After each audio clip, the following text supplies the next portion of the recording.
છેલ્લા 4 દિવસથી રાજકોટ શહેરની અંદર ભારેથી અતિ ભારે વરસાદના કારણે ઘણા બધા વિસ્તારોની અંદર એક તો ખાસો કચરો, પછી ડ્રેનેજની લાઈનો જે ચોકઅપ થઈ છે.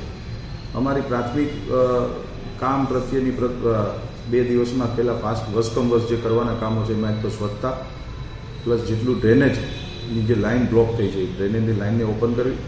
રાજકોટમાં જેટલા ન્યુસન્સ પોઈન્ટો ત્યાં સૌથી વધુ રૂટિનમાં પણ કચરો હોય એવા ન્યુસન્સ પોઈન્ટોને ક્લિયર કરવાના અને પાણી જ્યાં જે જગ્યાએ પાણી ભરાણા છે એ પાણીને દૂર કરીને જ્યાં ખાડા પડ્યા છે પેચવર્ક જેવો ઉઘાડ શરૂ થશે, તડકો પડશે એટલે 2 દિવસ જેવું અમને થોડોક બનાવવામાં થાય પેચવર્કના જે ડામર બનાવવામાં તાત્કાલિક ધોરણે રાજકોટ મહાનગરપાલિકા દ્વારા પેચવર્કના કામ પૂર્ણ કરવામાં આવશે.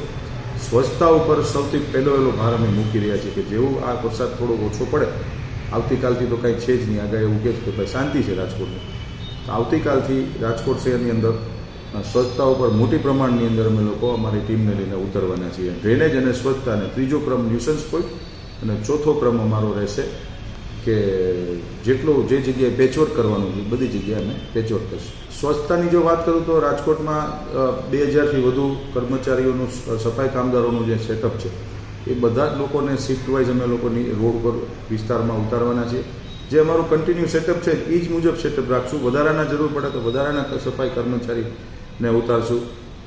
ડ્રેનેજ માટેનું જે અમારું જે સેટઅપ છે વોકડા ગેંગનું એ જરૂર પડે તો વધારશું.